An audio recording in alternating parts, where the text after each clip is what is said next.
A very good morning to one and all present here. I am Mansi Anandpurkar, the Secretary of ACM.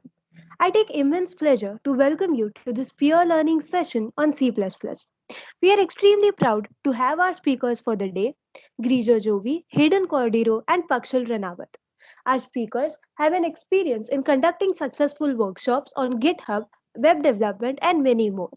We hope this workshop is helpful for all of us present here, just like the previous ones. To our speakers, all the very best and over to you.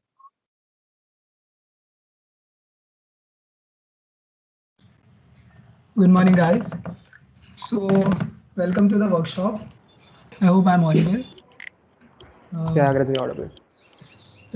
so, first of all, in the Yeah, starting itself, we'll make it clear. Like, keep it very interactive. You can ask doubts at any time. You can interrupt us anywhere where you feel you want it to be more clear or you don't understand some part. So, you are always welcome to interrupt us and ask. You can unmute yourself. The permission is provided. You can unmute yourself any moment and ask your doubts. And also you may use the chat section too to ask the doubts in case you have some mic issue or you don't want to unmute yourself, but do ask doubts so that the maybe the other people also has the same doubt and they also want to get it cleared, so maybe through your doubt they also get it cleared, so do that. Yeah, Hayden. uh, yeah, and like for people who are thinking like why learn C++ in 2020, like when we have Python, Java, other languages, like C++ is one of the fastest languages out there. And if you don't believe it, just go and you will see there are a lot of jobs still available for C++. You can just Google right now the average salary of a C++ developer in India, not even out of India. You can check in India, and you'll see it's quite high still. And the thing about like Python and all is very slow, it's interpreted. So what happens is when we make projects usually in college, we don't take into consideration like the server side of things, and the server side like usually ends up to become a big sum of money.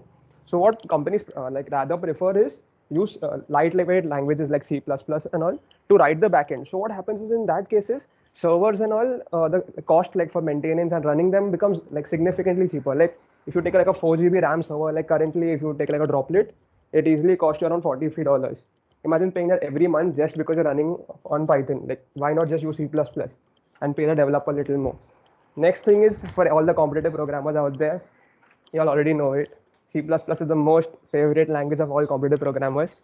Python is still used, but then the disadvantage of Python is again the speed. If you go to, like if you ever like attended like Facebook Hacker Cup or Google Code Jam, you'll see like almost every one programs in C++. And there are currently so many programs out there that you are still using C++. Like the Adobe Suite entirely is made in C++. Many games, your Unreal Engine is programmed C++.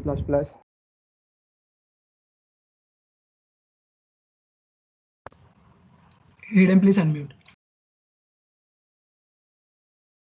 Sorry.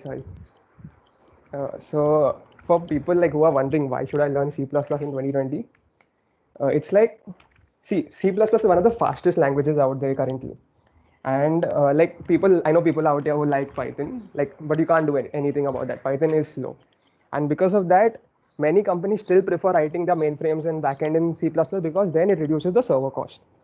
And like considering after post-COVID times, you'll notice that there are C++ jobs still available out there with a quite high salary. You can just Google out there average salary of C++ developers in India, not even abroad. In India, there are still vacancies available because like many code like there are already softwares written, and you don't want to like migrate to a completely new language. And there is C++ out there which is stable for so many years and still updating and becoming better every year. The next thing is there are if you have got like anyone has attended a competitive programming like Hacker Cup or Facebook or Google Code Jam, things that like you'll see that 90% of developers out there like use C++ because it's super fast and you don't want to waste that little extra time to give you an edge to come up in the competition. And if you still feel like why should I learn, your Windows kernel is written in C++, your games like on Unreal Engine, your CAD CAM software, Adobe Suite, so many software out there for C++. So I don't think there's any reason why not to learn C++ in 2020. Over to you, Grecho. Okay, guys, one more notice. All those who have joined by the name of unknown user, please text your full name in the chat. Otherwise, it's hard for us to give you attendance because your HOD has asked for the attendance also. So if you are not able to rename yourself, then please put it in your chat, your full name. and your department so that we can know your attendance and we can mark it. So starting with the workshop, I guess major people have come on, 75 participants. Okay. 1 second, Gregor. For the people who Yeah. can't rename, please leave the meeting and rejoin. I think that helps better. It's easier that way. Yeah, you can try that also in case.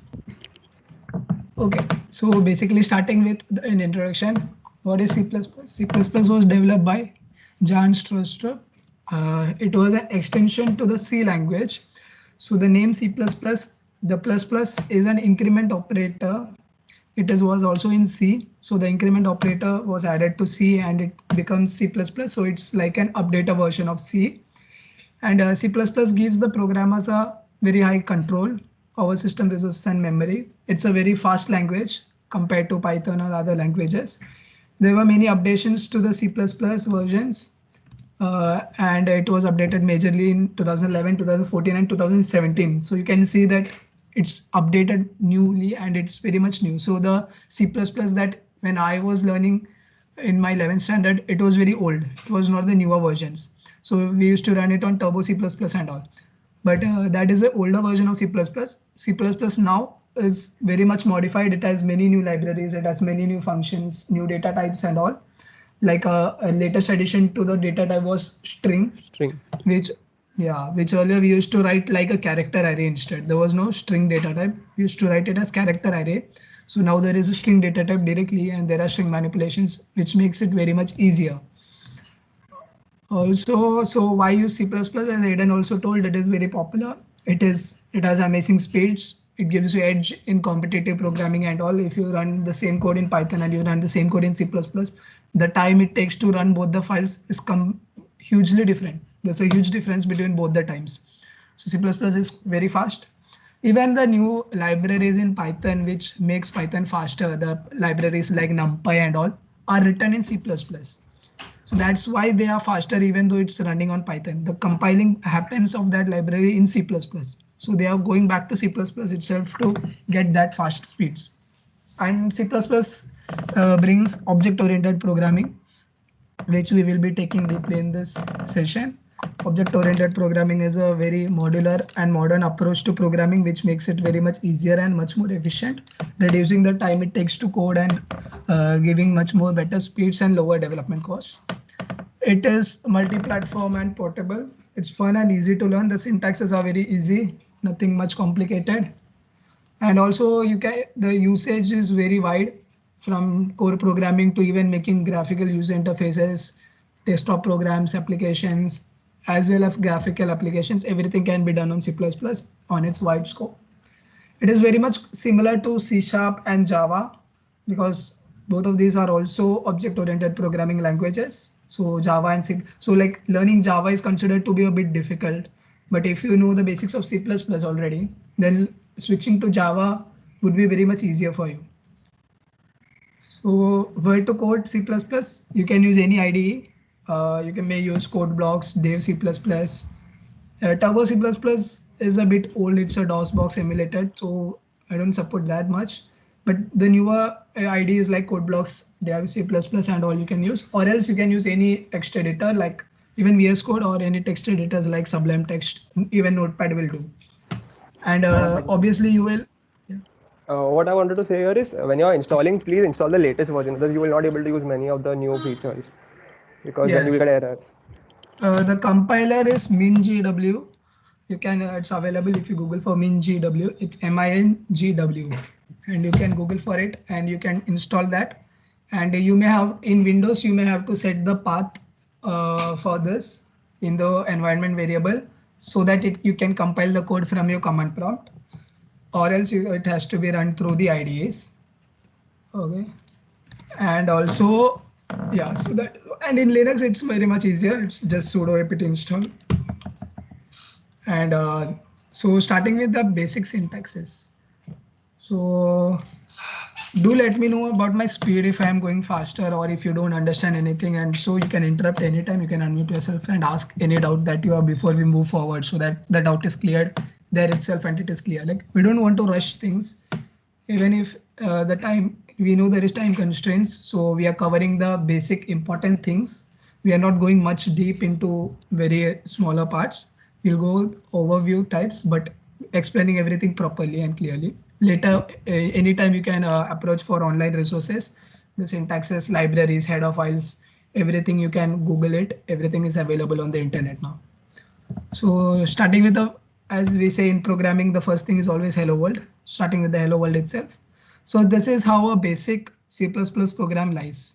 I hope you can see my pointer, red one. Yes. So the first line is hash include IO stream. So this can be written in two ways. It depends on your compiler or your IDE, how you write it.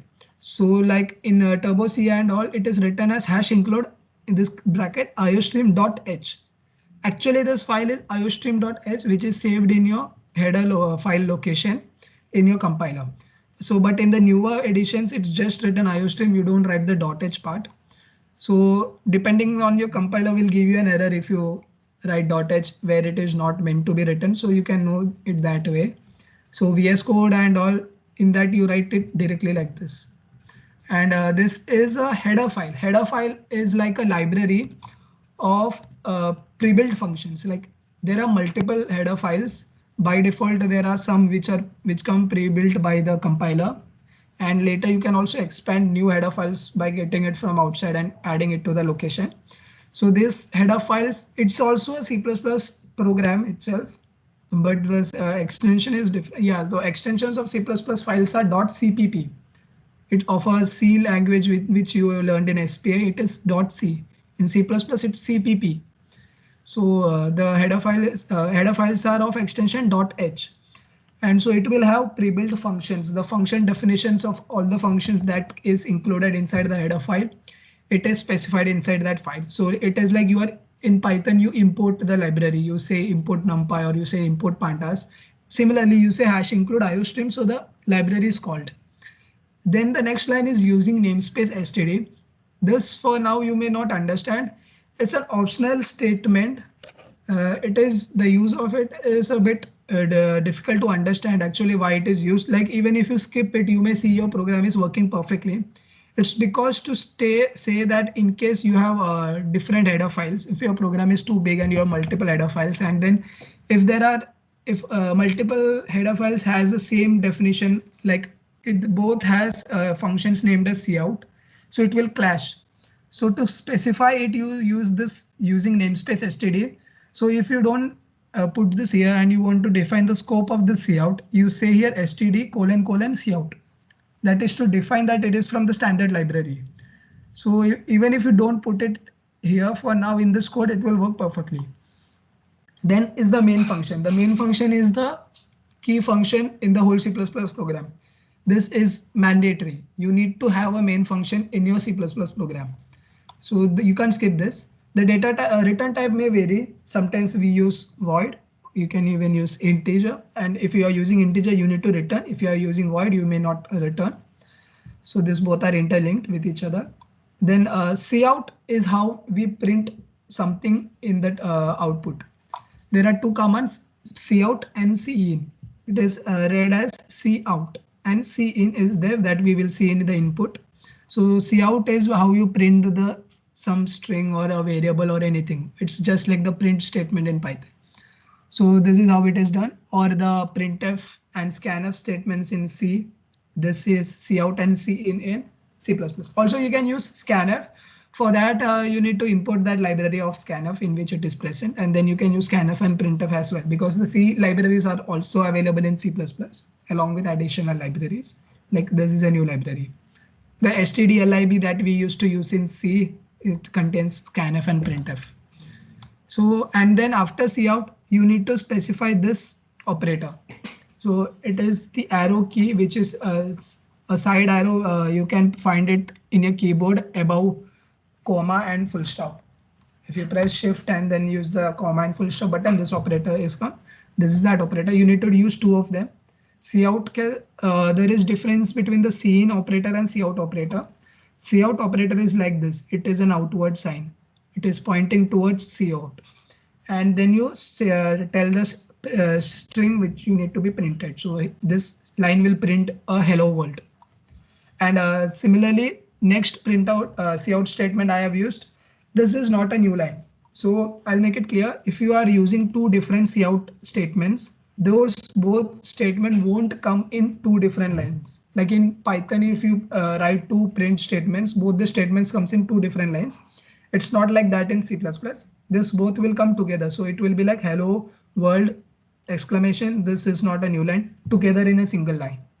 If you want to print your statement in a new line, you have to use this escape sequence. Something that is written starting with a slash and then a letter followed by it is called as escape sequence. We'll go into it detail, but for now this slash n is for new line. It is like an enter key. So if I specify slash n here, it will send an enter. So after this will go to the next line, or else I can specify this at the end of the previous line also. If I say after the exclamation slash n, so this line will go to the next line. And then it is a return statement. Return statement ends the function. So the main function ends when the return is called.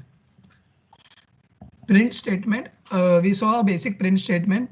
Now this you may notice that I can have multiple cascaded output statements in a single line. So like I can write all the three lines in single line. No need to write three different lines. So I can write it as cout arrow arrow. My name is arrow arrow again, and I say this is a different string for now, Griju. Even if I want to print a variable instead of this, I can say the variable name here, because like this no one would use. I could have directly written Griju here, but if I want to print a variable instead of this, I can't put the variable inside the inverted comma. So for that we cascade another output statement and you specify the variable. And then again I have cascaded and written endl. Endl works same as slash n. This endl stands for end line. So this will also work as an enter statement. So after this, the next statement will come as a new line. So this is a new line. Again, as I said, I can use it in the previous line also. So I say slash n here. So this will go also as a new line. So this is also a new line. I could have written all the thing in the same line, like my name is Grejo endl. And then again, I can put arrow. This is new line slash n. Again, arrow arrow. This is also a new line. The output will be same. So you can cascade multiple cout statements into it. You can cascade an input statement along with an output statement. That has to be different, but you can cascade input statements with input statements and output statements with output statements. Then the comments, single line comment is said with a double slash. This is a forward slash. This is a reverse slash. Do know the difference. Escape sequence are written with a reverse slash. This slash is available above the enter key or side depending on the layout. And this is a forward slash which is present below the question mark. And then multi-line comments are written like this, where you say a forward slash and an asterisk. Then you can write all the lines and then end it in the reverse order. First asterisk and then the slash. And then the return statement as usual. Yeah, so I told about the escape sequences which are available. So the bold ones are the important ones that we usually use. There are more, these are the multiple escape sequences available. So new line, as we said, slash n is new line. So it will go to the next line. Horizontal tab works like a tab. So if when you indent using tab, if you want to do that indentation in your program inside the string, you use a slash t. Then there is a backslash. Since I told whenever you specify a backslash, it treats as an escape sequence. So inside your string, if you want to actually print a backslash, you can't print a backslash because it will give you an error saying the escape sequence is invalid if the next character is not a valid character like this. So to print a backslash, you need to say two backslash. Also, this you may have noticed when you are inputting directories, folder directories in Windows, because Windows defines folder directories using reverse slash. So if you put one reverse slash, it will give you an error, but if you put two, it works. So this is what is happening there.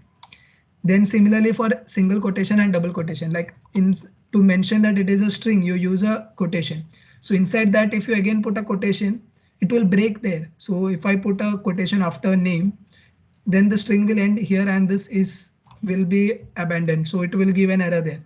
So to have a quotation inside it, you can use the backslash again and use this escape sequence. It will print your quotation. And null character, this is again an important thing when you are dealing with strings. So in a string, the last character, like if my string is for say escape. So this has this will be index 0, 1, 2, 3, 4, 5. The sixth character here will be a null character. So like if you, so when we are comparing strings or when we are running loops, to know that the string ended, we compare the character with a null character. So like if I am running a loop from for I equal to 0 to for I equal to n, or like we say while character of I, the string name for example str of I is not equal to /0. So it will find for the string termination. So /0 terminates the string. So if this whole thing was one string escape sequences, so after this s there will be the null character. But this is not counted in the string length. So like if you put the string length of this, it will be 1, 2, 3, 4, 5, 6. It is indexing from 0 to 5. The length will be 6. It won't count the null character into the length. Variables, the basic variable types are integer, double, float is also there. It's similar. Character, string, boolean. Boolean and string are added in the newer versions of C++. It was not there earlier. So these are the basic data types. The variables are declared and initialized like this. Unlike Python, in which you can't keep a variable just declared and not initialized, we can do that in C++. You can directly just declare the variable and leave it, not need to initialize the variable with some value. Like I can do it later also in my program whenever I feel like. So I can just declare it and leave it. But if you want to declare and initialize at the same time, you can do it like this. And as I told, you print the variable using the cout statement like this. No need to put the, don't put double inverted commas, because quotation marks will make it a string and it will print minor and not 15. So this is how you cascade multiple. So here is a string, this is an integer, this is again a string, and this is a variable. So it will print like I am space 35 space years old, full stop. And this is how you, so integer value can have integers, whole numbers. It can be negative as well as positive. Unsigned, signed, those things also work in this. So if you say it's unsigned, so the limit of this integer extends. So the size and the range of the numbers, it varies depending on your processor. If it is a 32-bit processor, the length are different. If it's a 64-bit processor, its length are different. So for that, you can search on Google what is the limits of the numbers. Double can have floating point values similar to a float, that is also can have floating values. Character will have only single characters. Characters needs to be specified inside single inverted comma, single quotations, and it can have only one character inside it. And strings are specified under double quotation marks. So hello is a string, and boolean can take values of true or false. So these are the data types: int, float, double, boolean, character, and the size varies depending on the processor. So in a smaller processor, it will be an integer maybe of 2 bytes. In a bigger one, it will be of 8 bytes and so on. So that varies from processor to processor. Identifiers, these are important. Identifiers are a name, unique names that are given to variables or functions or classes or structures when you define it. So the variables, classes, or everything are identified by the names, which are called as identifiers. There are rules that specifies how you can use the identifier. The most important rule, you can't use a reserved keywords, like keywords are, for example, main, int, char, float, double. These are all reserved words. Like it has a predefined meaning to it. So you can't use those names. Apart from that, you can use different names. Okay. And there's some question in the chat. Okay, Tushar is asking between C in, Cout, printf, scanf, which is faster in reference to time. Okay. In C++, we don't use scanf and printf statements. We go with cin and cout because that is in the main library of C++. The reference time is somewhat similar, but cin cout gives you advantage because you can cascade different outputs and inputs. which is not much possible inside a scanf and printf statements. So in C++, you use cin and cout. Like they are the main statements in C++ program. Like you open a program, you see a cout or cin statement, you say, oh, it's a C++ program. That way. So it's better to An use cin and advantage of cout. using C and C out is you don't need to care of the type. It's just going to print it, Yeah. text it. Yes, exactly. You don't have to So maybe, specify but what then data type it is. because of this type, it may be slower a little, but doesn't actually create a main performance boost or loss. Huh. Like not a I big don't think difference. there's much difference in the execution time since your auto is faster enough. If someone knows And the answer, keep it in the chat. yeah, Hayden, keep a note on the chat. I am on the slideshow, so I'm not able to see the chats. Yeah, If you yeah. see a question, you just unmute and tell. So the name has to contain only letters, digits, and underscore. You can't have any other character to the name. Like you can't use a space, you can't use a hyphen, you can't use exclamation, at the rate, hash, anything. Only character it allows is an underscore, or it should be a digit or a character letter as. So, and also the name can, it should begin with a letter or an underscore. It cannot begin with a number. So my name can be Grijo, or my name can be underscore Grijo without a space. Okay, underscore Grijo is together, but it can't be anything like one Grijo, two Grijo, or so on. You can't have numbers in the start, but you may use numbers in between or after. Like it can have Grijo one, but not one Grijo, or it can have GRE1 JO, and so on, but no other characters apart from underscore. You can use underscore also anywhere in the file, in the identifier name.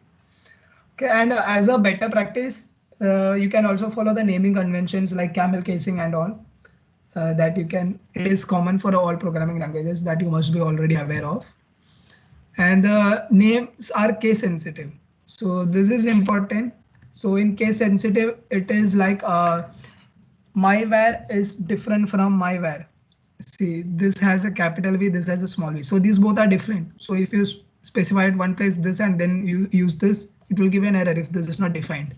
So these are both are different. So this works when you are using keywords also. Like for example, int is a keyword. So you can't use int.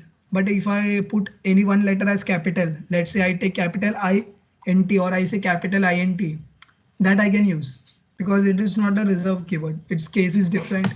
So it is case sensitive. If you change the letter casing, it acts as a different character. It's easy because it has a different ASCII value. So all the characters are defined by ASCII value. So small I and capital I has a different ASCII value. So when the total ASCII value is calculated, it is different. So it doesn't treat it as a reserved keyword anymore if you change any of the letters from this. So similarly, you can have capital M, AI and main used as a variable also. And as I told, it cannot contain white spaces or any special characters. Constants, if you don't want a variable value to be modified ahead in your program, you can define it as a constant. So constant is defined as const keyword and then the data type and the variable name and the value. So this one set cannot be modified. So if I say my num equal to 10, it will give me an error because this is a read-only variable. So this is used when you set constant things like minutes per hour is always 60, value of pi is always 3.14 and so on. You can set this. Also, there is another method to specify this thing, but that is different. It is called as hash define. So hash define, if you have to specify it after or along with the hash include things. Hash, okay, yeah. Wherever you use the hash thing, it is called as preprocessor directive. So the hash thing, like in this code, the hash include IOStream. These things are outside of all functions. It is inside defined in the global scope before the whole program starts. These are preprocessor directives. So this is done before the compiling begins. Like this is read even before the compiling begins. So after this reads, after it, the compiler sees all the preprocessed directives. After everything is seen, then the compilation starts. So to compile these functions, like if you use any functions inside this also, like you say length or anything, the definitions needs to be there. So first it checks for the header file preprocessor directives. Similarly, there is hash define. If you say hash define space pi space 3.14, throughout the program, the value of pi will be 3.14. But you may alter it also. Like if you want to specify a new value, you want to override the predefined value, you can use that. But that you can't do with constant. Constant will be constant and you can't change it anywhere. Then coming to input part, how you take inputs. Similar to a cout statement, if you invert the operator, this operator is called the extraction operator. So this is pointed outwards towards the variable which you are taking input, and it is outward towards cin. So these both are opposite signs. Cin, arrow, arrow, and the variable name which you want to take input for. So the variable is int x. I say type a number cout and I say cin x. So this will take an input for an integer variable. You don't need to specify the data type of what input you want in a, like you put it in a scanf. You directly say the variable name, it will automatically take it there. And then you can call the variable name. I think your screen share got paused. Paused? Yeah, it's not. Is it moving now? Comments. No, I'm still on comments. I'll just put screen. It is moving.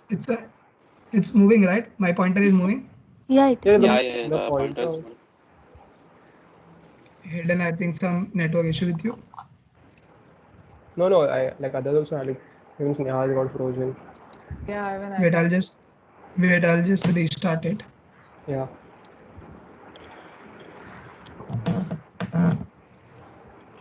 Is it presenting now? Yeah, proper. Yeah, perfect. Yes. Okay. So this is the input screen. Input. So in this you take input like this, cin x, and this automatically sets the value to integer of x. Similarly, you can also, as I told you, can cascade input statements. So I have three variables. I need to take three inputs. So I say type three numbers and I cascade x, y, and z. So this will take values of x, y, and z and store it respectively in x, y, and z. And later you can also cascade it out and print it like x, y, z. These commas are strings. So your numbers are value of x, y, z will be printed. So on. This is how you take input.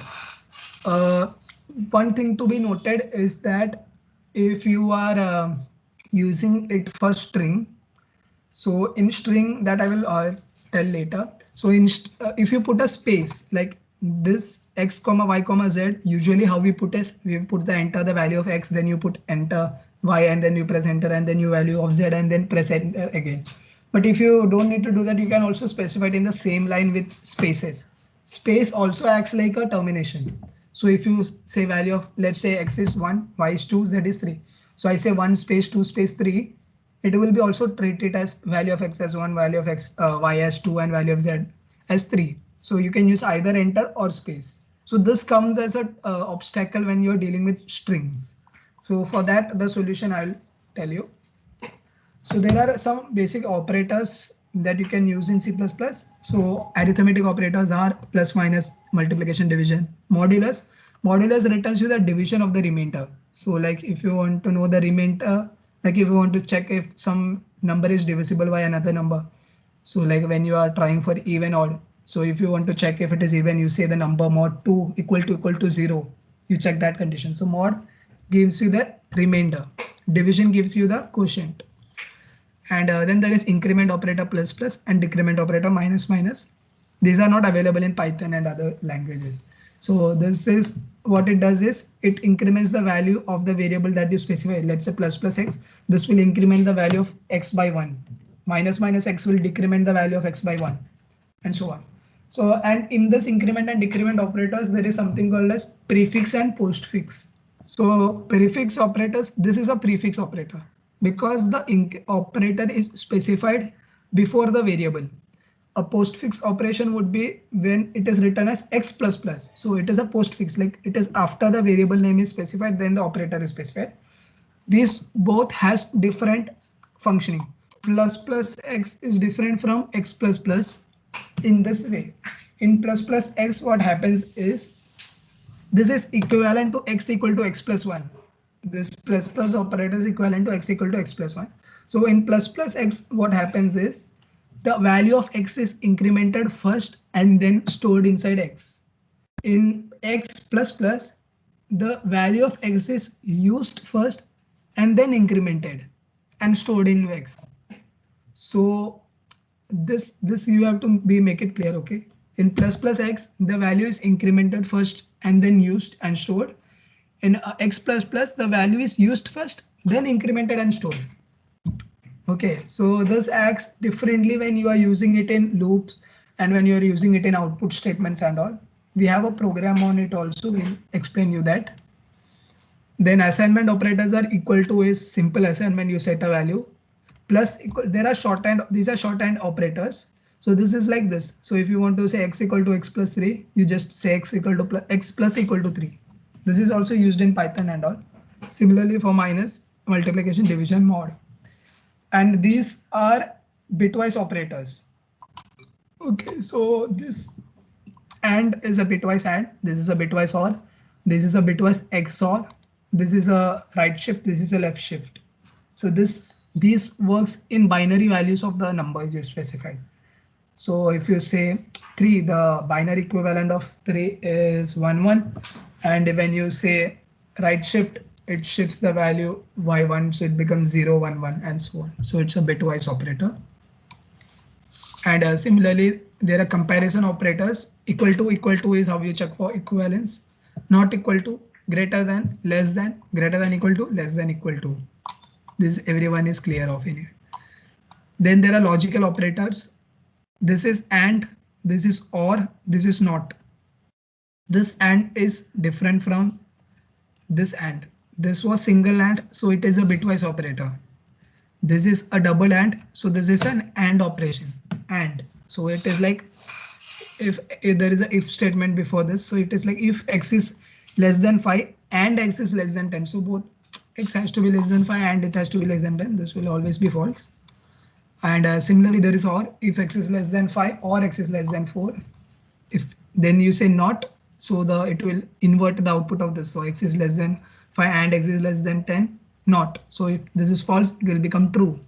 So this always returns Boolean answers. All this returns Boolean all the operators, logical operations always results in a Boolean expression. Then there is strings. So string is just a character of array of characters.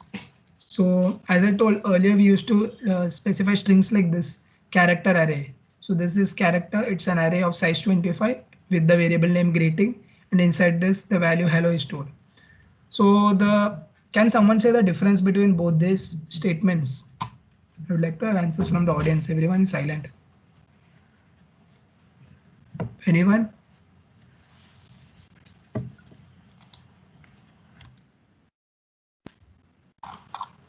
String में the length can be maximum like to any point, and in char if you are given 25, so it will take up characters up to 25 only.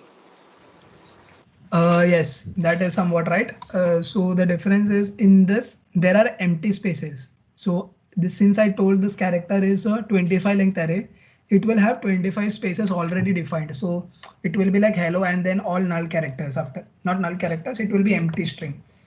But in string greeting, if I say string greeting hello, it automatically sets the length of the array as what is required. So it is 1, 2, 3, 4, 5, only 5. So it will only say 5. So in this 20 spaces are waste. So then they later, now this new data type called string came into existence. So this is much more efficient. You are saving a lot of space. So when the numbers are huge and the array length is huge, so this comes to a significance difference. So and to do manipulations on string, you need to use the string header file string.h. It has functions like string compare, string copy, string length, str length, and so on. So that this library is required to do string manipulation, and you call it a string creating hello. There are operations on string. Oh, so yeah, this is what I was telling. Since space works like a termination, when you are taking inputs in strings, this will come handy. So you need to take input as first name, last name. There is solution for this, don't worry. So this is how you take string first name as John, second name as Doe, and then if you want to print the full name, you say first name plus this, you are concatenating 3 strings. This plus operator when used with a string data type is called as concatenation. When it is dealt with numbers, it is called as arithmetic operator. So this is first name, then you add a space in between and then you say last name. Also, if you don't put this space, it will directly come as John Doe without any space. So space is important. Similarly, you have first name John and you want to add the last name to John.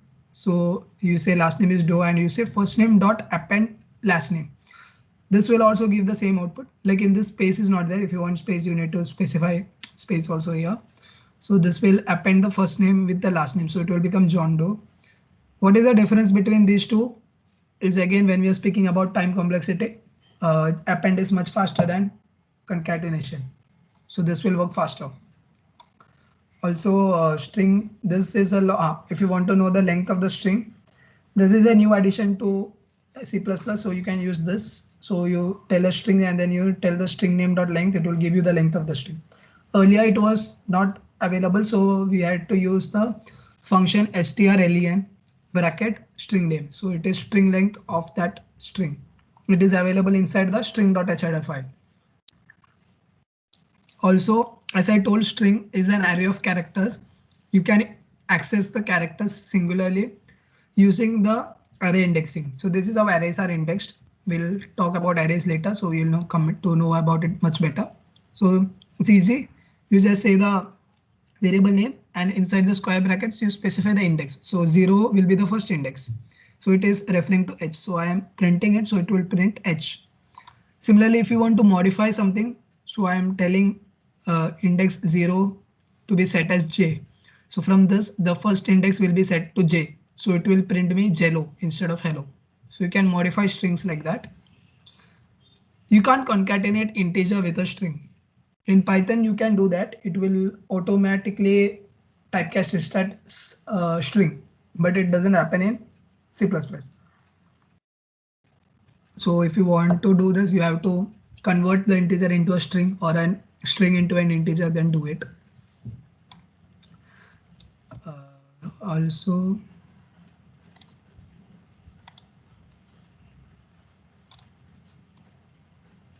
the screen is visible, right? Yeah, it's visible. So yeah, this is how you take input. So the issue in taking the input of a string using cn is this. If let's take this example. First name is, you're asking for first name and then you're cin and then you're printing the first name. You type your first name as John, you print it as John, works cool. The next example, you want the full name, you say type your full name, you take input, I give input as John space Doe. When you are printing it, you will see that only John is displayed and Doe is not displayed. What went wrong here is the same thing I told you earlier. Space acts like a termination. So since I used a space in between the two names, the string is terminated there. It takes this as a different input. So if you had two scenes like full name and first name and last name, then this would have worked and it would store it in two different values. But I want to store the whole string with space in one variable. I have to use something. There are multiple methods of doing this. One option is to use a get line. Another option is used to use a getS. There is a function called as getS also. GetS means get string. You can use that also. Either of the one is good. This is a more preferred one. So in this you say get line. What you need to do is you need a cin of full name. So in get line, what it does is it takes the whole line. So when you are saying type your full name, I space say John space Doe, it will take whole John space Doe into full name. So when you are taking inputs of string which has space inside, use getLine. In getS, if you are using it is getS and bracket full name. No need to write cin and all. But getS was depreciated and now getLine is more used. I don't know why and all. So this is a way to take input strings which has space. Then there is mathematical operators. So there is min max, which returns you the minimum and maximum values. The header file, there is a header file called as cmath. Cmath has a lot of functions. These are some of the functions. There are many more. These are just few of the common ones that we usually use. Absolute value, ceil, floor, exponential value, power. So you can't write in Python, you can write directly 2 raised to 5. If you want, you just say 2 asterisk asterisk 5. So that is not in this. So for that, you need to use the power. So you need to say the base and you need to specify the raised to, and then it will give you the power value. Also, you can have square root, rounding off, log, and all. So these are the mathematical functions. So I told you about header files. In header files, the common ones are stdio, in which the scanf, printf are present. IOStream, C in, C out is the main things that are present. These are just examples. Okay, there are many more operations and functions that are defined in that. It's not like there are only two. There are a lot. You can Google for it. Can't put all in the PPT. That's why. In string, as I told, string manipulations like string copy, the size of the string compare, string length, and all. Math as square root, log, power, and all. IOmanip, it is for manipulating input output. So like one example of the set precision will limit the decimal values. So if you have the float will by default have infinite decimal values, but you are like, I only want to display 2 decimal values. Let's say you are printing the balance of your bank account or so. So if you store it in double, it will have infinite decimal points. But if you want to restrict it to 2 decimal points, you can say set precision as 2. Similarly, there is set width set. So what that does is, like if you want to specify the length of the, you want to specify the area, like I want to have 10 character spaces fixed for the particular, like you are printing a table, so you can set the width. So even if your string length is just 3 characters, but you want to make it look nice, you can put the set width and like say the width is always 10. So it will always have 10 space, and it will fit your value inside that. So it will not look bad. Fstream is used for file handling. So inputting, outputting, writing, reading files and all are done through Fstream. Time.h gives you date time, set time, get time and all. You can find the current date, fetch the current date and all. From the CPU time it fetches and system files. ctype.h is a commonly used library. What it does is character functions, like if you want to check a character is a number, is num. If you want to check it's an alphabet, is alpha. You want to set a character to uppercase, to upper, to lowercase, to lower, and so on. All those character manipulation functions are done using ctype.h. Then important is the conditions. There are less than, greater than, equal to, less than, equal to, and not equal to. These are the basic conditions that you check. So doing condition check, one method is to use the if else statement. So the if statement, everyone knows it, still going through it in short. If condition, this condition is checked.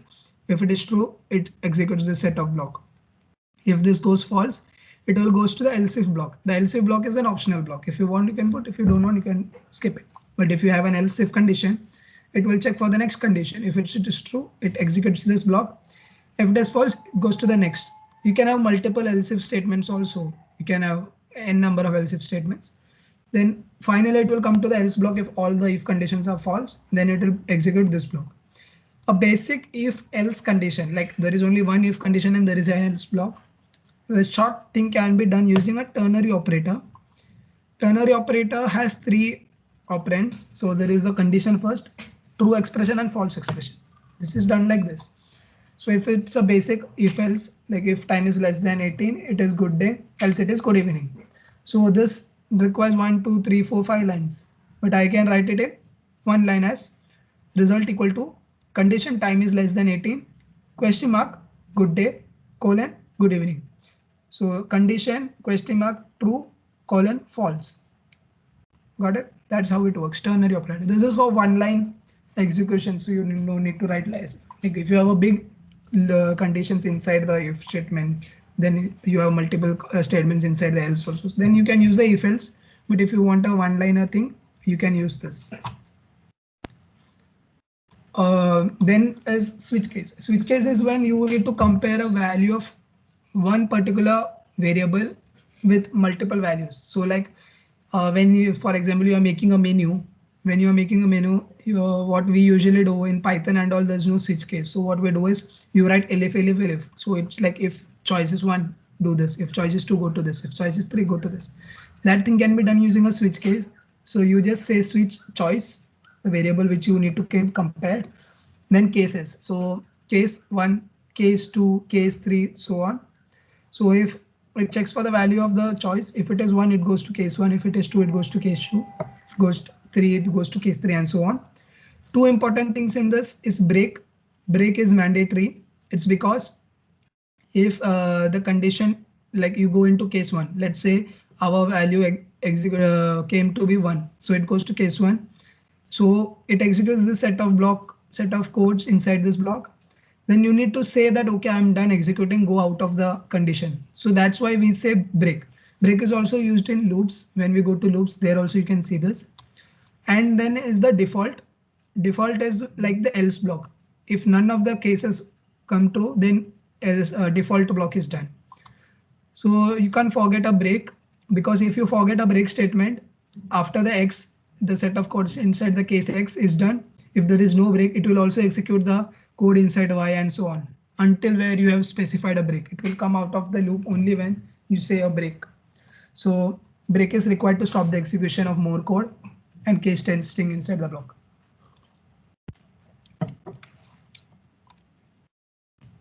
And also there is loops. Is there any questions? Anyone has any questions so now? Guys, anyone? Questions?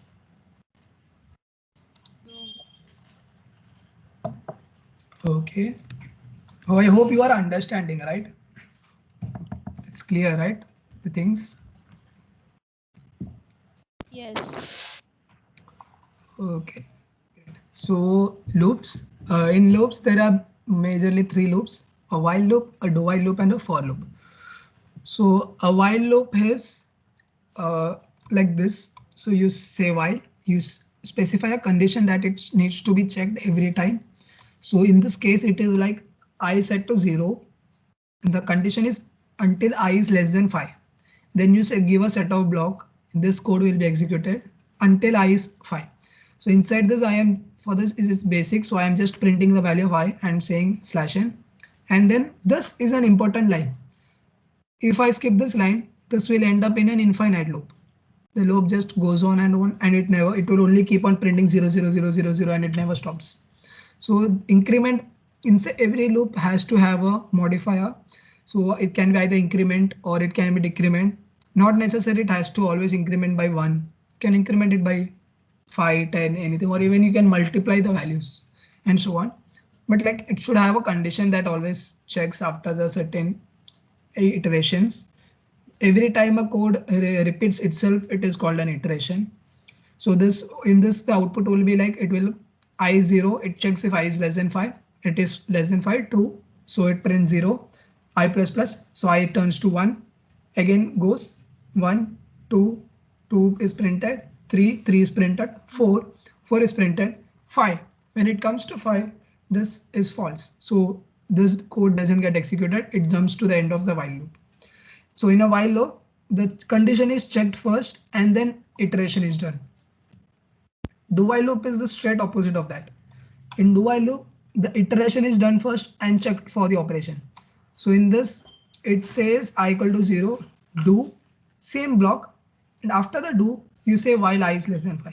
So in this, what happens is it goes, the output will be same in this case. So it will be 0, it prints 0, it goes to 1, it checks I 1 is less than 5, correct, go back, 2, 2 is less than 5, 3, 3 is less than 5, 4, 4 is less than 5, then it goes to 5.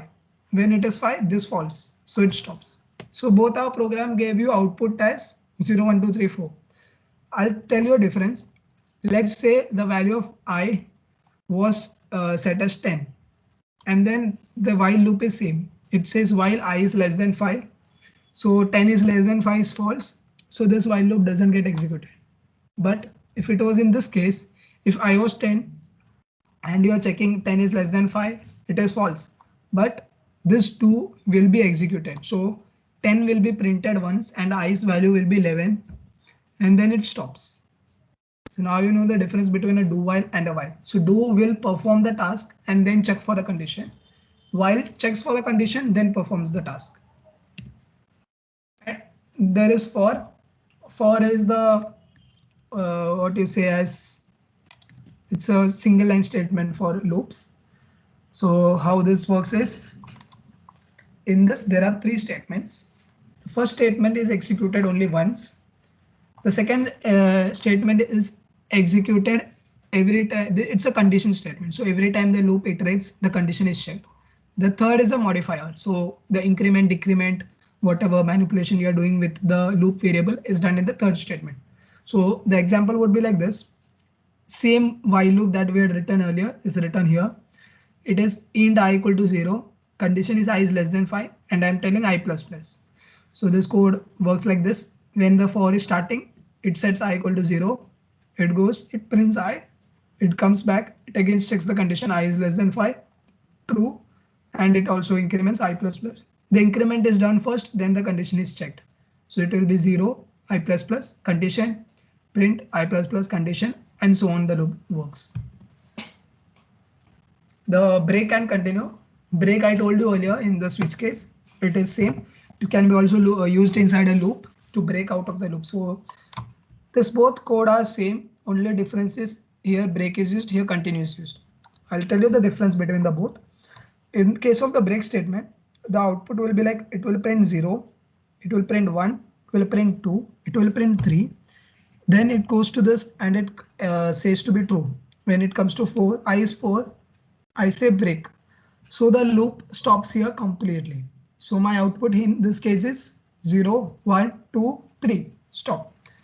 But in case of the continue statement, what happens is it will work same until the value of 4. So it will print 0, 1, 2, 3. When it is 4, it says continue. What continue does is it breaks the iteration. Doesn't break the loop. It breaks this iteration here itself and jumps to the next iteration. So in this case, what will happen is after 0, 1, 2, 3 is printed, it won't print 4 because it says continue. It will directly go to 5 and then again continue the loop from there. So the output will be 0, 1, 2, 3, 5, 6, 7, 8, 9, 10. Not 10, it's less than 10 until 9. That's the difference between a break statement and a continue statement. Similarly, there is go to and label. This is again a type of control statement which gives you to change the control flow. So what happens in this is whenever say you say go to label. So when this statement is encountered, it jumps to this label wherever it is defined. So label is defined with the label name and colon. The label can be anything. The name can be different. The label is specified like this. So whenever I encounter this go to label, it will jump, it will skip all the code and directly go to label and then execute it from there. That's how a label go to label works. So then there is arrays. Again, does anyone have any doubts? Anyone? As you can interact, you can unmute yourselves and ask doubts if you want something to be more clear, anything. Hayden, is everything going good? Yeah, perfect. The screen is visible, right? Yeah. Yes. Arrays. So now arrays. Arrays is used to store multiple values of similar data type. So in array, unlike a list in Python, in a list in Python can have multiple data types. Like you can have an integer, you can have a string, you can have a character, everything inside a list. That's not the case in arrays. Arrays are it has to be predefined. You need to also define the size of the array in starting itself, and you can have only one data type contents inside it. So if you say strings array, so this defines a string array named cars of size 4. So this array can only have 4 string values stored. Similarly, this int my num of 3 can have only 3 integer values. So either you can declare it and leave it, or you can declare and initialize it similar to a variable. So in this case, you can also skip the size. So if you just say string cars bracket no size and mention 3, this array will automatically have the size of 3. It will take it automatically. And also you can indice or access the elements inside an array using the square brackets. So inside the variable name square bracket, you define the size, not size, sorry, you define the index, which value you want. So this is the 0, first, second, third. So if I say cars of 0, it will Volvo. If I say cars of 2, it will be Ford, and so on. And then also I can assign new value, like I can set the value of car 0 as Opel. So this will replace the value Volvo with Opel. So the next time I say print car 0, it will print Opel and not Volvo. Also, to take input for this, you can't use cin statement because there are infinite number of elements. So for that you use the basic method is to use a for loop. We run a for loop, you take input inside it. So you know the size of the array is 4 or whatever you have defined it. So run a loop from 0 to the less than size of the loop. So if it is 4, it should be always to less than 4, not less than equal to 4. And if you do less than equal to, it will go out of scope. So it is like this. So if the size is 10, you can say 10 here, I plus plus, and then you take cin or cout, whatever. Like cin is done here, cout is done here. So you say cin cars of I. So it will every time iterate the loop, take values for cars of I. So it will take cars of 0, cars of 1, cars of 2, cars of 3. So you can give on inputting that way. Also, you can have multi-dimensional arrays. There is no limit to the dimension that you can have. You can have 2D, 3D, anything. But after that 3D, the making the loop, the structure is very difficult and you don't use it also much. So that's not a good way. So up to 3D you can use. So this how it is works. A 2D array would be a table. A 3D array would be a cube, that way in dimension. So and to access this and to take inputs, you will need to have a nested loop. This is a nested loop. Like nested loop is a loop inside a loop. So how this works is this loop is iterated whole until from 0 to 3. Then this is iterated. So like this will work from when I is 0, that is this row. It will work for j equal to 0, j equal to 1, j equal to 2, j equal to 3. Then it will go to the next column. So I becomes 1 now, and then it goes for this. Then I becomes 2, and then it goes for this, and so on. Okay, so that works that way. So this is how you take input for a 2D, and accessing of 2D array is also like that, or any 3D or array. You specify the row, you specify the column, you specify the dimension, indexes, whatever which you need. Also like this also you can specify. So this is a 2D array. This is the first row. First row has 3 values. Next row has 3 values, and similarly you can do it. Then comes to referencing. Referencing is a bit confusing but important part. This usually in the interviews and all, they confuse you a lot using this pointers and references. Actually, it's a basic concept. It is very easy to understand. If you understand it clearly, then you would have no problem in it. So references means address. So a reference of an variable stands for the address of that variable in the memory. So in this case, I have a string food, and I set a reference to the food as and meal. So to make a reference, you use the and operator. And operator says ki this is the address and not the value. So if the and operator was missing and I say string meal equal to food, it will copy this food variable value into meal. So meal would have also been pizza. But since I said and operator, this will point to the memory location of the food variable. Okay, so this meal variable stores the value of the address of food variable. So now if I modify meal, food will also be modified. Okay, that we will show you how it is modified. So in this case, if you cout food, it will print pizza. If you cout meal, it will also print pizza. But this was linked using referencing. So what this said was the reference of this should be equal to this. So that's linked via address. So both the things are at the same memory location but addressed by 2 different names, food and meal. So if you manipulate with any of the either of these two, even if you say food equal to burger or you say meal equal to burger, this value will be changed to burger. So on. So and if you say print and food, it will print you the address. As I told here, and means address of that operation variable. So and food will print me the address where it is stored. Address are by default hexa values. So hexa values are prefixed by 0x 60FED4 a random address memory location. Now comes pointers. Pointers is also used for referencing as well as dereferencing. So how pointer works is, a pointer is a variable that stores a memory location, somewhat similar to the AND operator.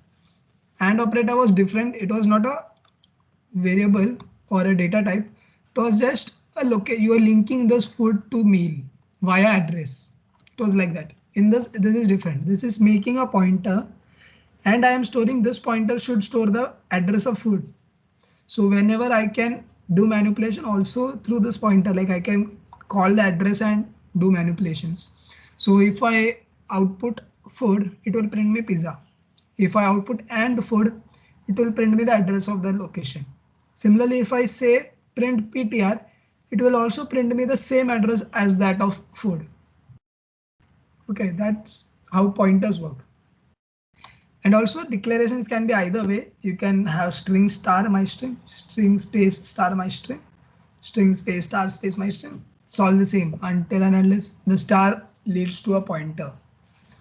So this is, and yeah, pointers can have data types. So string pointers points to a string location. Int pointer stores to a integer variable or location and so on.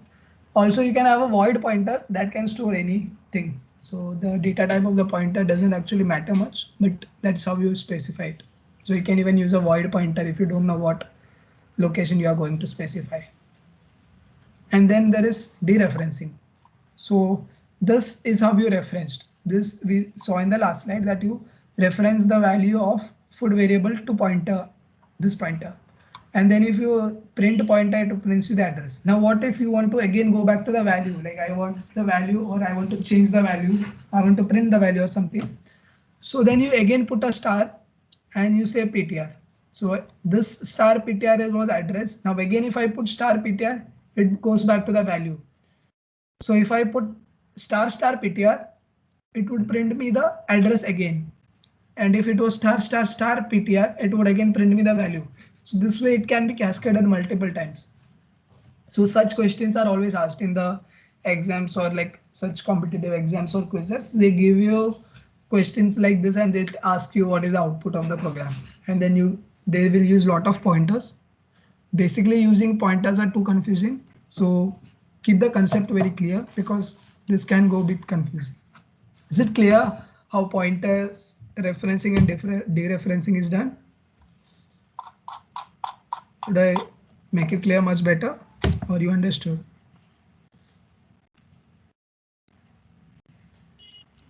Understood. Okay. So now we'll move forward with how we use pointers to modify values. So as I told, you can print the value, you can access the value of a variable using its pointer. Similarly, if you want to modify the value which is stored at that address, you can do that. So same way, we have a variable food with value pizza. You define a pointer to the address of food. Now if you print food, it will print pizza. If you say and food, it prints the value of pizza. Similarly, if I want the value at this pointer, I say star PTR again. So it will go back to and print me pizza. Now, since you know star PTR is value, so if I say star PTR equal to hamburger, this will change the value at this memory location PTR. So hamburger will be stored in the memory location of food. So it changes the value of pizza as hamburger. Now if you see out star PTR, it will print hamburger. Similarly, if you see out food, it will also print me hamburger.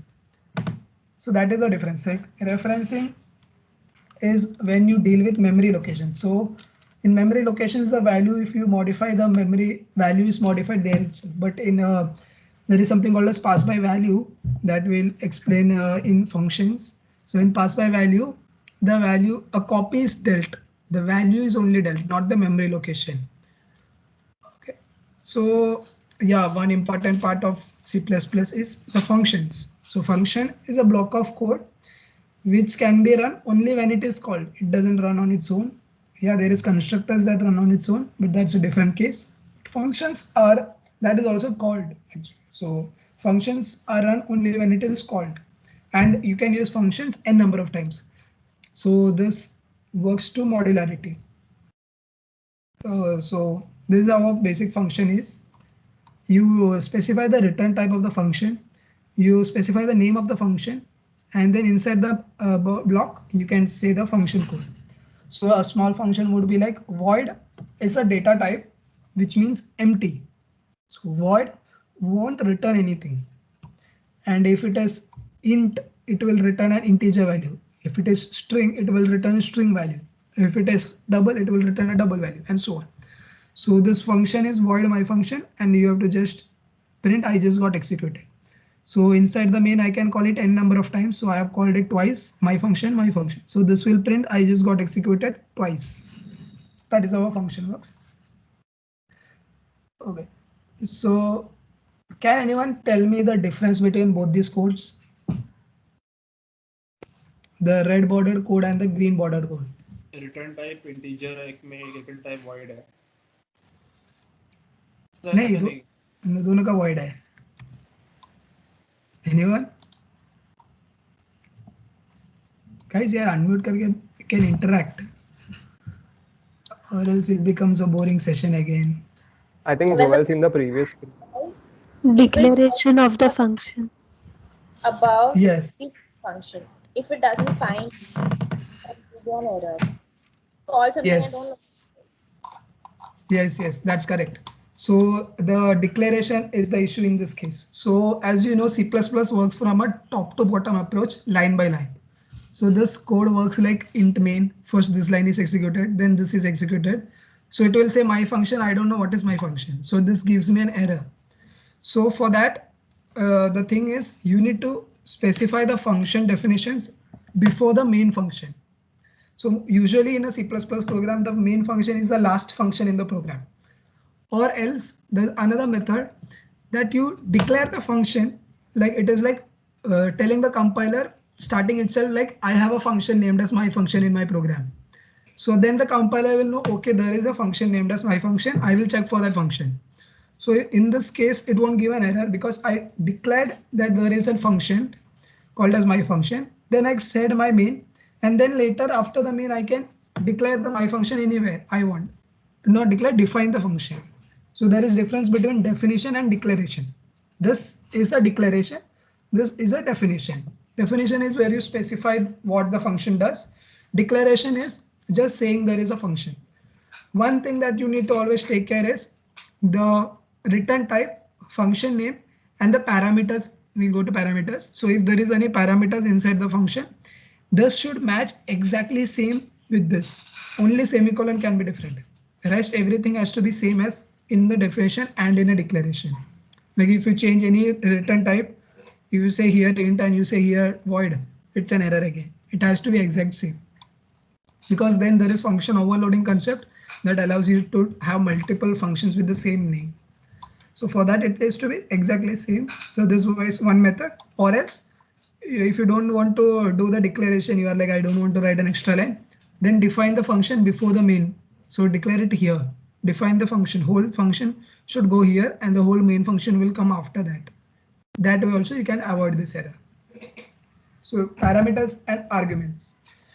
The basic difference between a parameter and argument is a parameter is the variables that you specified inside the bracket in the function definition. So you say I have a function name and you say there I have these parameters. So let's say in this function void my name, the parameter is a string named fname. So like I need to pass a value from my main function, like if I want to print first name, so this function is print function, and then in my main I take input from the user saying input your name. So I get an input and I get store it in some variable, let's say name, and then to print this I can pass the value of name in this function, and then it will go to this function and take the variable from here and print it here. In this case, we are not passing a variable, but we are passing the whole value itself.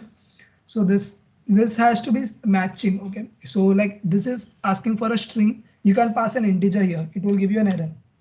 If it is asking for a string, you have to pass a string. So this will print, this function call will print Liam reference, and this will print Jenny's, and this will print Anuja's. And this will all be printed in different lines because I have a slash in here. So this is a parameter string fname. This what you passed your Liam, Jenny and all, they are called as arguments.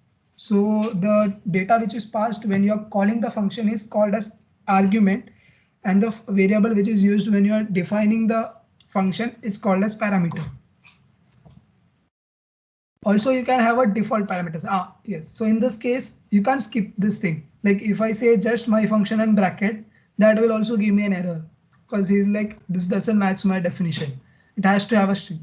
So in case you want to avoid such scenario, you can use a default parameter. So what this does is I give, I say string country and I give a equal to sign and say Norway. So by default, the value of country will be taken as Norway until and unless you specify me something else. So in this code, it prints my function as Sweden. This will print Sweden because Sweden will be gone here and country will take the value of Sweden and print it. Similarly for India and USA. But in case of this, my function, this has no parameters, no arguments is passed. So by default, if this was not there, it would have given me an error. But since I have defined a default parameter saying country is Norway, this will take this value and print it. So this 4 lines will be printed as Sweden, India, Norway and USA. That is how a default parameter works. Also, you can have multiple parameters of multiple data types. So I can have a string and then I can have an integer also, and then I can print both. So one thing that you have to take care while doing multiple parameters is this parameter should be passed in the exactly same order when you are calling the function. So when string is named first, then the integer. So first string and then the integer has to be called. This can't be called like 3, Liam. That will lead to an error. You have to exactly specify in the same order as you defined in the function. Okay, and this is then. Also, you can merge default parameters with multiple parameters. So in case if I say string fname int age equal to 3. So in case I don't specify a age here and I only call my function Liam, it will take age as 3 and print Liam is of 3 years. That way. Also, I can skip Jenny in case I want, if I have a default parameter set for Jenny, like for the fname also. So I can skip the string and only pass the integer. It will take the value of it for int and so on. You can use it. Then there is return statement. As I told, return statements ends the function call, and the return statement can return a value to the calling function. So in this case, I am its addition. So this I have 2 parameters x and y. I am saying return the value of x plus y. This will return an int. It has to be integer. So when I am calling it, either I can store it into some variable, let's say result equal to my function say 5,3, or directly I can print the value of cout my function 5,3. This will print the value which is returned from here. So this function call returns the value that is specified in the return to the function and it will be printed. Unlike Python, you can't return anything. Like you can't return any value. You have to specify what the function returns and you can only return that particular value. Also, you cannot return multiple values. You can only return one value of the specified data type. So pass by reference. This is what I was telling. There are 2 methods. There is either pass by value or pass by reference. What pass by value does is, let's take this example. This is a simple example of swapping 2 numbers. So my first number is 10, second number is 20. And now I'm swapping. I call a swap function. This is swapping the value using a temporary variable. So this 3 lines will swap the value of x with y. So if this don't see the AND for now. If it is just called normally saying void swap int x into y and this is done. After the swap is initiated, it will if I print the final answer, it will print me the same input 10 and 20. It won't swap. Why this happens is because when you are calling the function and like in the call you are passing 2 variables. only a copy of that variable value is passed. And it doesn't pass the actual variable. It passes a value, like it passes 10 and 20 and not variable first num and second num. So, and then you are swapping it here 10 and 20. This function works. This function swaps the value of 10 and 20, but it is not updated in this variable. It doesn't update here. It got updated with this x and y, but that we can't print it here.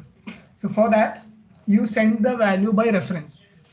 So when you are sending the value by reference, you specify a reference operator, and so then what happens is when you are passing the values, it will pass the address of this variable. It will pass where first num is stored and where second num is stored, and this will take the value from there. It will fetch the value from the address of first num and address of second num. So then when I am swapping, it is the change is made at the address level. So it gets swapped. So the next time I call first num and second num here, it will print me swapped values. Is that clear? So when that's the difference between a pass by value and a pass by reference. Arrays by default are passed by reference. The first pointer, like if there is an array of 10 values, only the value of the pointer where the array is starting, the first location is passed as a reference. The address of the first location will be passed to the function when you're calling an array. But when you're calling a variable without specifying the AND operator, by default, it goes as an pass by value method.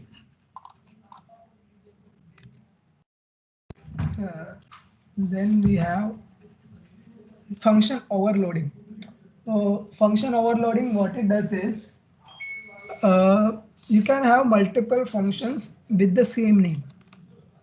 So I'm telling again, I can have multiple functions with the same name or same identifier, but the functions are not same. So how the functions differentiates itself is, take this example. This function is for adding integers. This function is for adding double. This function returns integer. This function returns double. It has different names. The parameters are int. In this, the parameters are double. Both the function does the same operation of x plus y, x plus y. But I have to remember two different names all the time. So for that, I can skip this part and I can use it in same name. So I say int plus function, I say double plus function, parameters are integer, parameters are double. This both are of the same name, but these are two different functions.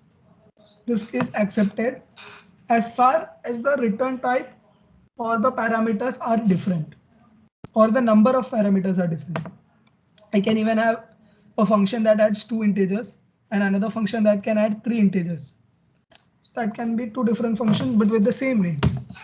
So that way, and so the function call will be similar. So it will be plus func and I pass 2 integer values, plus func I pass 2 double values.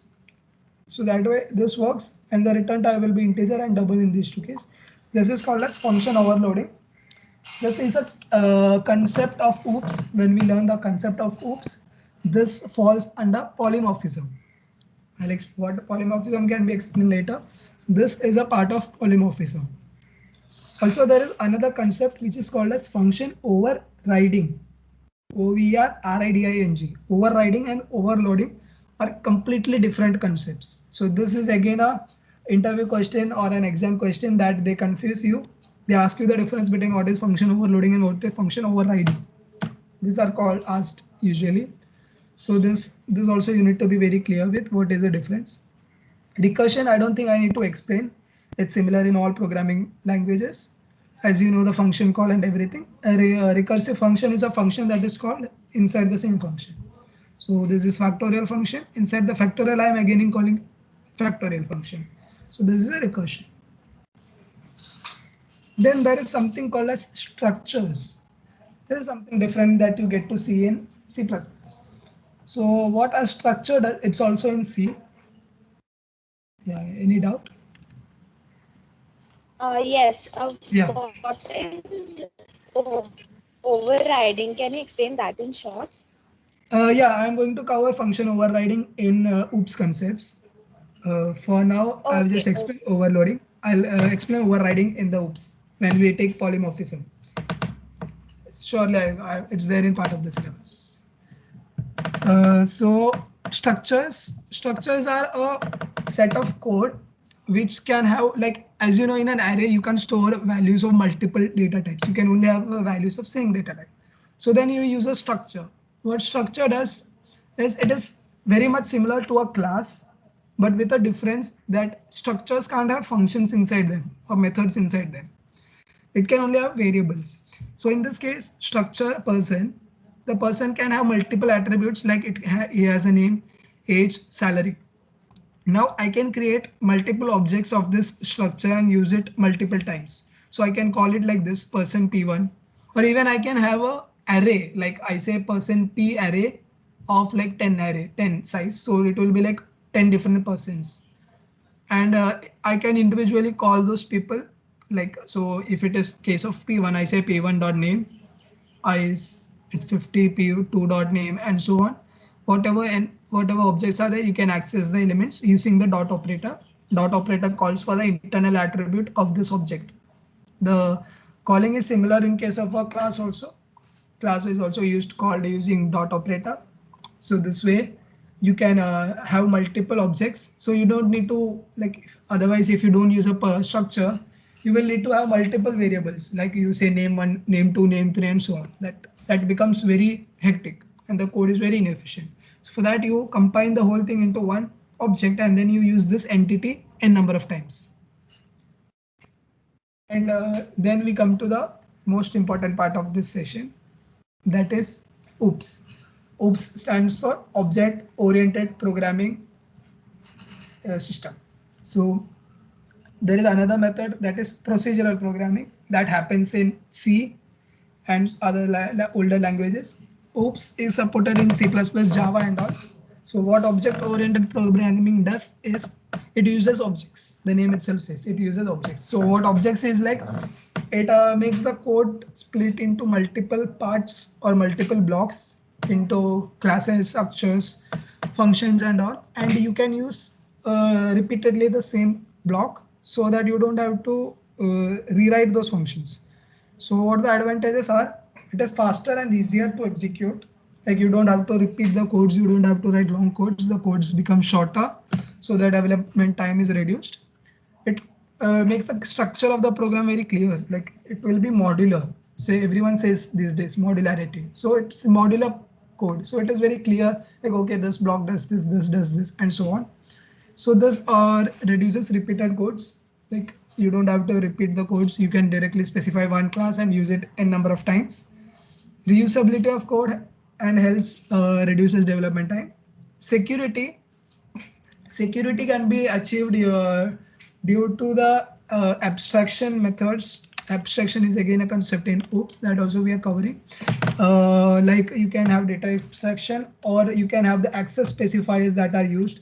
Like you can have, say it's private, public, protected and all this will be explained. So those way it enhances security. So better productivity, as the code is smaller and it takes less development time, it improves productivity. Easier maintenance of code and easy to expand. Like if you want to add one more feature to your code, it's basically very easy. You just have to add one more function to the same class or like that. Or if you want, you can add as extra code, extra class, or if you want to remove some function, you can just remove that function and done. You don't have to go through the whole code. So debugging also is easier. Everything becomes much more easier in OOPS. So this is how it works. Class will be an entity. It can have multiple objects or multiple instances. So like class is a template for objects. So this person is an object. This person is also an object. They both are different instances of the same class person, and they're independent of each other. So like they don't have any relation with each other. So like it will be independent. So like John can have eat, John can study, John can sleep, John can play. Same Daisy can eat, Daisy can study, Daisy can sleep, Daisy can play. And they will also have these attributes, and their attributes are independent. They don't have any link with each other. So like same way you can have n number of instances made from the same class. So each instance of a class is called as an object. So we always call the child of a class as an object. Similarly, in a structure also you call the child of a structure as an object. From that term, the object-oriented programming was termed. So the main part is classes and objects. So class is the template, the definition what we provide, and objects are the children made from that class. So in this case, we have a class public. You see this public written. So these are access specifiers. There are three access specifiers: public, private, protected. What public does is, we have a slide of access specifiers, but I'll just tell you in brief. What public does is, public keeps it open for anyone. So if I say I mention these three variables inside public, it means I can access it anywhere I want. Any object can access it, any other class can access it, and so on. If I say it is private, only the class members inside this class car can use it. And if it is protected, it is similar to private, but also not just this class, but also the inherited class. That's again next concept, inheritance. Inherited class or a child class can access that protected values. So like in this case, I have three public variables: brand, model, year. I create an object of car as car object 1, which is a BMW X5 of 1999. Another object is a Ford Mustang of 1969. So there are two objects created of this car. So these are two different instances, and I can access the values and print the values. I can take input for the values or anything. I can do all those things. Let's take if one of these were a private thing. Let's say the year was private. So what we will say is, this is public. After this model, I will write here similarly private colon and then say int year. So this becomes a private entity. Then I can't do this line. I can't access private elements from an object. This is an object. And object can't access private elements. So this would give an error. This line also can't be done. This can't also be done. So for doing that, we create a function inside this car itself, the class itself, and set it as public function. So a public function that accesses a private attribute inside the class can be called outside. So that is done. This is done to improve the security. So this will improve the security of your code. The application can be taken to any other level. So there is a pointer called as this. This pointer stores the value of the current object of class. So if I say here inside this, I said this dot here, it will mean car's year. So in this object, if I say this dot here, it will be for car object year. If it is for car object 2, if I say here also this dot here, it will give car object 2's year, and it is so on. So it is independent to the object of that class. Then there is methods. A function that is defined inside a class is called a method. It's the same function that we used earlier. Only thing is when it comes inside a class, it is called as a method. So this also, as I told, can have access specifiers and so on. It can be, so in this case, this is a public function. So it has int speed and it has a parameter max speed. So now there is two methods. See, as you can see, this class definition ends here. And then again, the function definition is called outside the class. You can do either this way, or you can define the function here itself. So instead of this colon, you put the curly brackets and then you define the function there itself. Both the thing works. If you are defining it outside, you need to specify the scope. So for say this class speed is inside car class, the scope of this speed function is limited to this class. You can't call a speed function here outside the class, or like you can call a speed outside anywhere normally without an object of car being created. So for that, we are specifying the scope as car, colon is the scope operator. The scope of speed is car, and this is int is the return type, and you define the function here, and you can access it like an object itself. Inside the object, you call the function just like you call a variable, you can call a function also. Then there is something called as a constructor. Constructor is defined, it's a function, but it doesn't have a return type, and it has to be public, and it may or may not have any parameters. So that is up to you to have a parameter or no, but it cannot have a return type, and the function name, constructor name should be exactly same as the class name. So if my class is my class, it has to be my class. Even the case has to be same, M and C are capital, and it has to be public. So three things important: constructor has to be public, it cannot have a return type, and the name should be same as the class. Three things mandatory. And the constructor function is called whenever an object is created. So you don't call it explicitly. Whenever you create an object, so I created my class, my object. As soon as this statement is executed, this function is executed. So when I execute this, hello world will be printed in this case. And as I told in this here, I can have parameters passed. So this constructor is setting the value of XYZ into brand, model and year. So if I create an object and so in this case, when I am creating the object, I can pass the parameters because I have specified parameters for this class. Otherwise, I would have just called it without any parameters. In this case, I am passing parameters inside parentheses. So this values of XYZ will be set to brand, model and year respectively for both the class objects. Same, the rest accessing and all is same. Also, there is a copy constructor. A copy constructor is a constructor that creates a copy of another object. So like my class point has, so this is how you define a copy constructor. Same like a this, what do you say, a constructor. But in this case, the parameter is another instance of the same class. So it is point P2 and it is referenced by and. So you say point P2, this will create the copy of the same this, and it is setting the value of P2's X to X and P2's Y to Y. So this will set this X here will get the value of X which is stored in P2 object, and this Y will get the value of P2 Y which is stored inside P2. Okay, so this is called using these two methods. Either you can call it like point P2 equal to P1, or you can say point P2 bracket P1.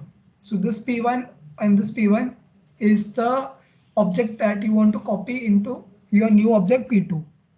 So when you are specifying it like this, the copy constructor is triggered. If you directly say normal way like point P1, 10 and 15, this will trigger this normal constructor. Okay, this is how a copy constructor works. Similar to a constructor, the opposite is a destructor. Destructor is not mandatory, or even constructor is not compulsory for you to write inside a class. Okay, it's up to you. If you want a constructor, you can create. Destructor is again an optional thing, but what the difference is, the syntax is different. In a destructor, you do not have any arguments or any parameters. The class name has to be same. It has to be public. It cannot have a return type. Only thing is the name will be prefixed by a tilde sign. So this is how a destructor is called. This is a constructor. This is a destructor. Okay, so inside in the destructor, why it is used is in case it has our compiler by default have a destructor in it, but that destructor is called when your class scope ends.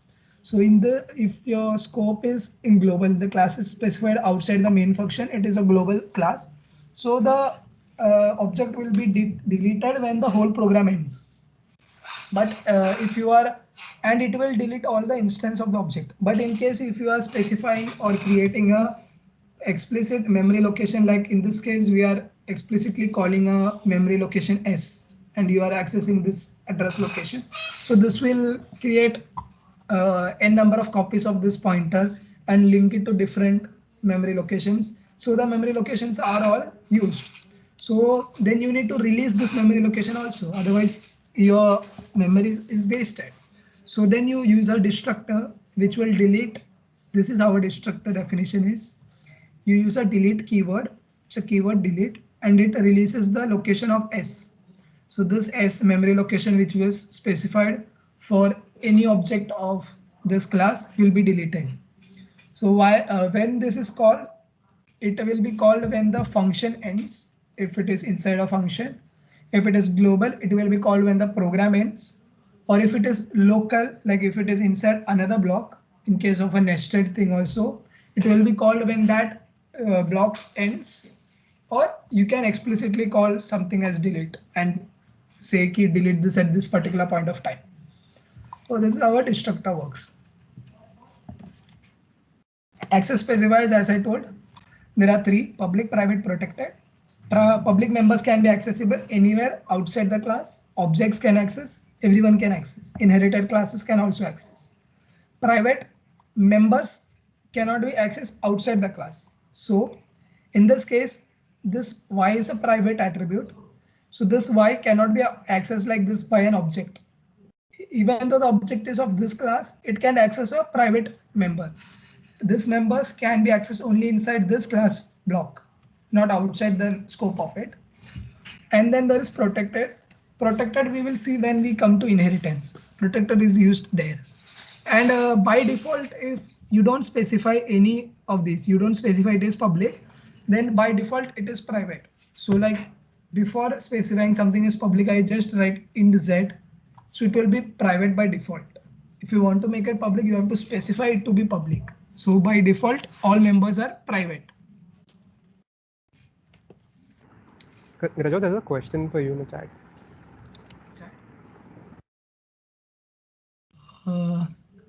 What is the meaning of string : string? Previous slide. Okay, yeah. Here it is. Yeah. So as I told this, there are two methods. I explained this here. It's also in this. This is same like this. So car is a class. The scope of this function int speed is inside this class. So this speed function is declared inside this class scope. So the speed function can be accessed only within this class or by its object since it is public. So and to make the code much more clearer, I can either define it inside the class itself or I can take the definition elsewhere. Like we said for the normal function definitions, you can declare the function before the main and then define it anywhere you want. Similarly, this happens. So when you are declaring it anywhere you want, you need to be clear about the scope. So since this was not of global, but inside scope of car, you specify the scope of car and say this speed inside car is defined here. It is defined here because I can also have a car speed function which is outside this class. Outside the class, even I can call a different speed function here or a different speed function in my main.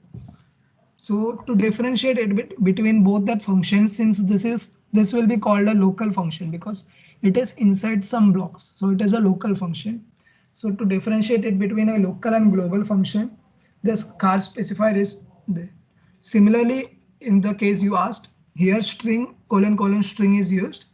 This string is the class name string.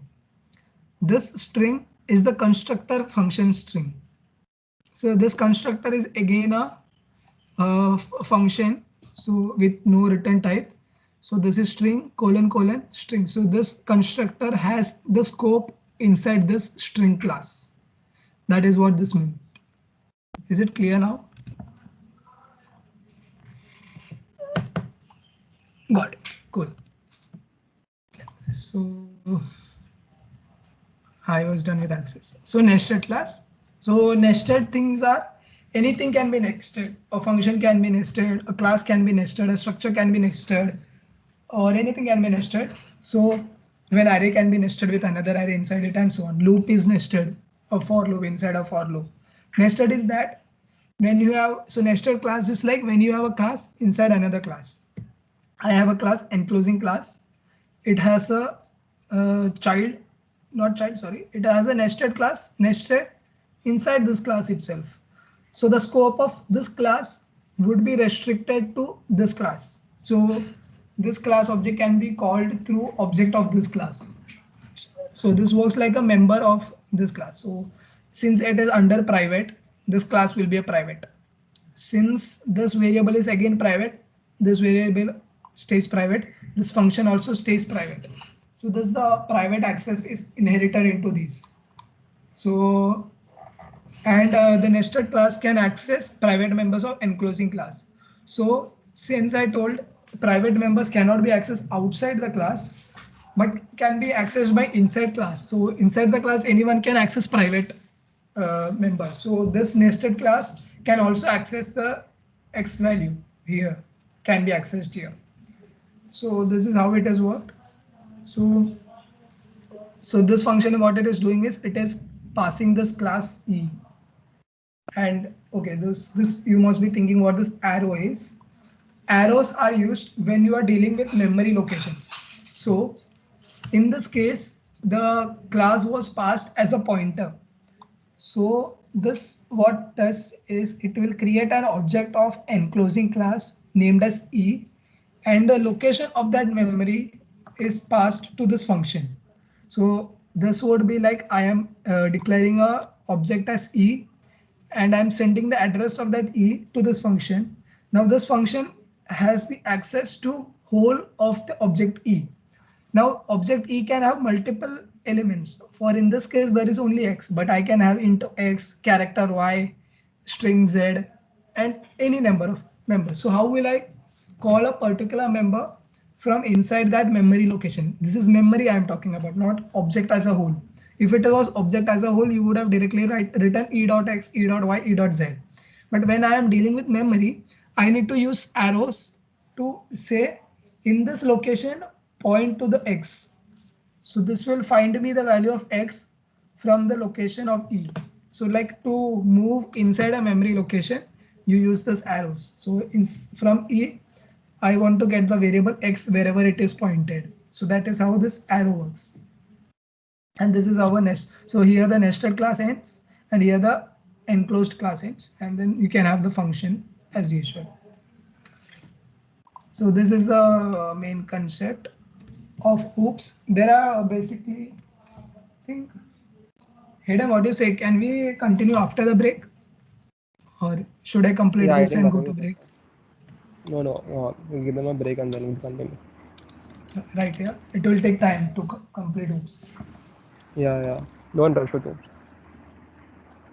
So guys, you can go for your lunch break now. We will join back by let's say 1:45. Is that cool?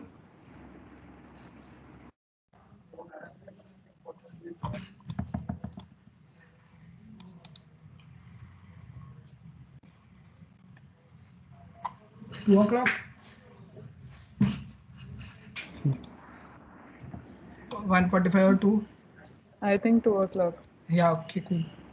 Yes, so guys, you can leave and you can join back at 2. Please don't be late, or else you won't be able to complete the whole thing and then it may get extended. So be early. So you can leave the meeting now. Thank you.